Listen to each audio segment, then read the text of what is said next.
Hi everyone, my name is Sena and I'm studying neuroscience.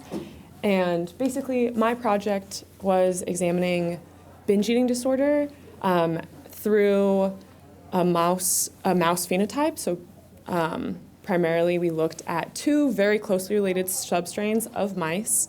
And what we did find is that one substrain, the BALB, cByJ mice, show indiscriminate binge-like eating of both sweetened palatable food and chow compared to their counterparts, the BALB cByJ mice. I know it's kind of a mouthful, but I'll get more into it. Basically, to begin and give a little bit of context before I get too into my own research, with working with binge eating disorder and eating disorders in general, eating disorders are incredibly prevalent across the United States, with about 9% of people experiencing an eating disorder in their lifetime. And they can be particularly lethal as well, with about 10,000 people dying each year as a result of eating disorders. And the most prevalent of all eating disorders is binge eating disorder. And the hallmark features of binge eating disorder is when an individual participates in what is called a binge, which is where they consume an unusually large amount of food in a short period of time, which is typically about 2 hours. And according to the DSM-5, to receive a diagnosis of binge eating disorder, this must take place at least once a week for 3 months. And so I work in the laboratory of addiction genetics, and you may be wondering, that doesn't really make sense, it doesn't go with a binge eating disorder or eating disorders in general, but it actually is relevant because binge eating disorder has a lot of shared components with addiction. So a few of the factors that are connected are diminished control over use or consumption, continued use despite negative circumstances. In the case of binge eating disorder, that could be nausea or weight gain. There's also loss of control during use or consumption, which is actually a hallmark feature of binge eating disorder. Additionally, you can see feelings of craving and negative affect during withdrawal. Particularly, it's a key factor that, similar to drug and alcohol addiction, binge eating disorder ultimately reduces baseline activity of the reward circuitry, meaning that the individual must participate in a binge in order to alleviate negative feelings of withdrawal for the binging. Additionally, there are substantial effects in both binge eating and other types of addiction on the dopamine reward pathways, as I just mentioned. And now that you see why addiction is important, I'm going to cover why genetics is important. Particularly, binge eating disorder is estimated to be about 41 to 57% heritable, and this has been found through GWAS studies and twin studies, which basically demonstrate that there's a strong genetic component to binge eating disorder, and you can also see this in mice. There are several studies that have been conducted in mice that have found certain genes that are associated with binge eating disorder. And what we strive to do is to look at mice, and the reason we use them is because it leads to more expedient and flexible experiments, particularly with greater control over the experimental variance, the diet consumption, and then the access to diet, more than would be possible in human studies, which allows for better investigation of genetic effects. And so particularly, I'm using these two BALB C strains, the BALB cJ and the BALB cByJ mice. And the real reason that we're using them is they're really closely related. They only are different by about 8,500 single nucleotide polymorphisms and indels, and basically the more closely related these mice are, the easier it is to determine a gene that's responsible for a behavioral difference. And so, as you can see, they're not really, they look the same. You can't tell them apart, but they have differing behaviors despite these minute, small differences in genetics. And so, lastly, now I'm going to continue to explain the behavioral paradigm.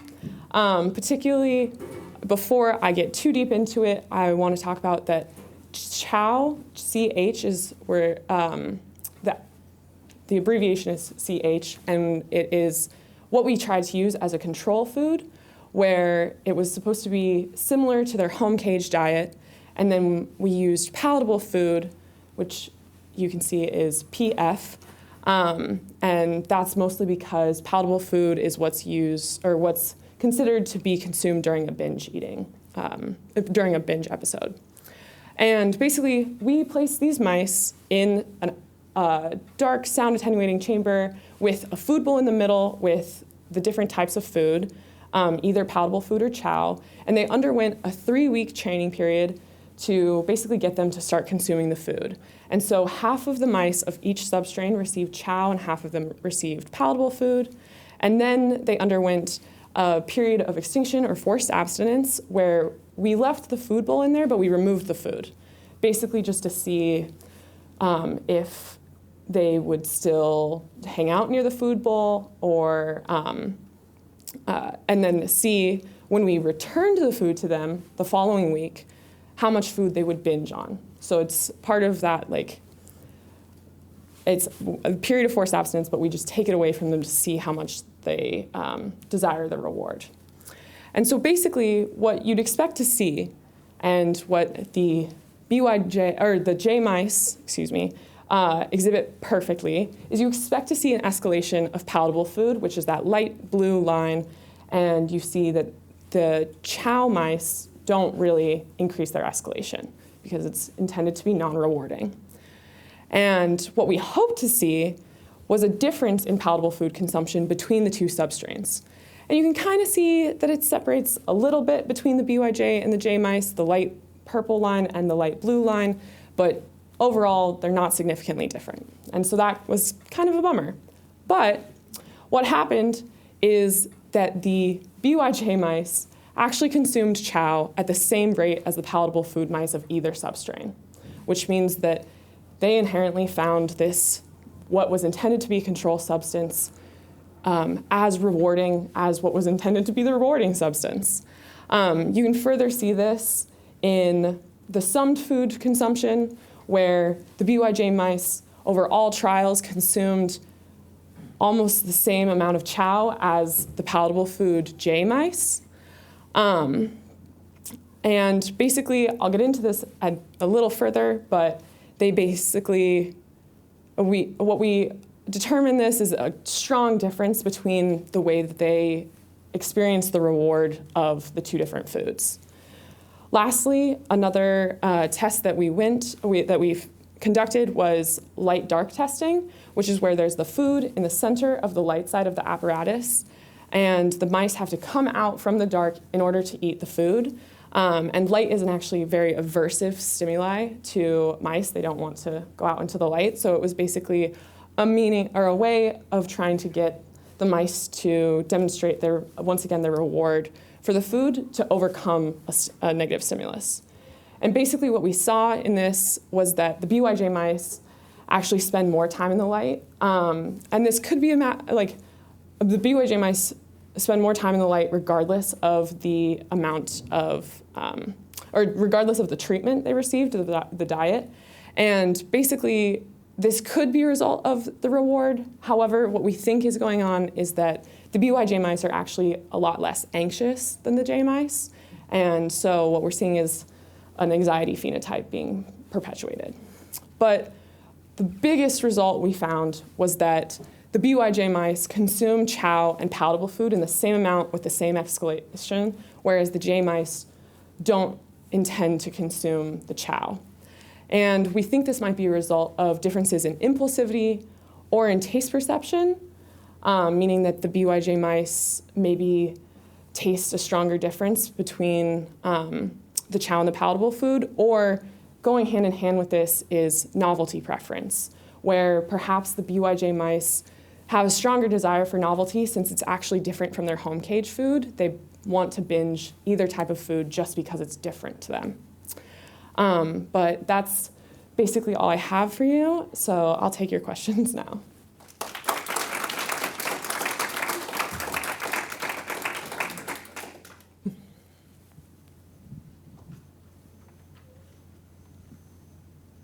Hello. So I know that I'm not entirely sure for eating disorders, but I know that addiction has a strong social component to it. And as you kind of mentioned too, that the BYJ mice tend to be less anxious. So do you know any behavioral differences in the social side of these mice, or is that kind of like a possible follow-up experiment that you're thinking of? I do know that there are some distinct differences between the BYJ mice and the J mice in behavior, social behavior in particular. I believe that the BYJ mice are more aggressive than the J mice. But much more than that, I'm not sure. I think that it would definitely be something to look into, especially if it does affect their addictive personality or like their behavior regarding reward. But thank you, that's a really good question.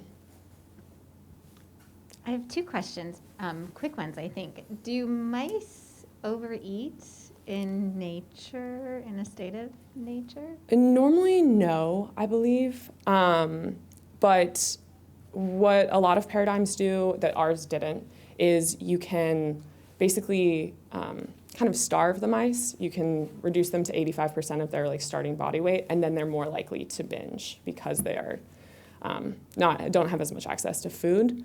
But we didn't end up doing that because we're trying to kind of pattern it in a way that isn't regarding starvation. Yeah. So The follow-up question is, can you elaborate from what you're discovering to humans, a species that does struggle with overeating?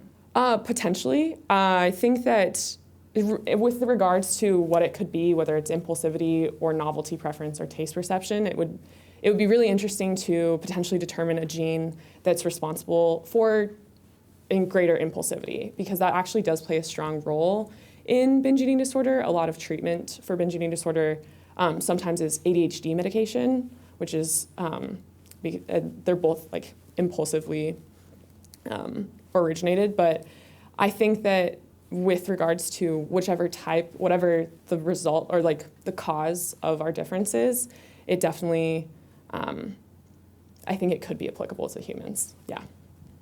Awesome. Thank you. Thank you. Are we done?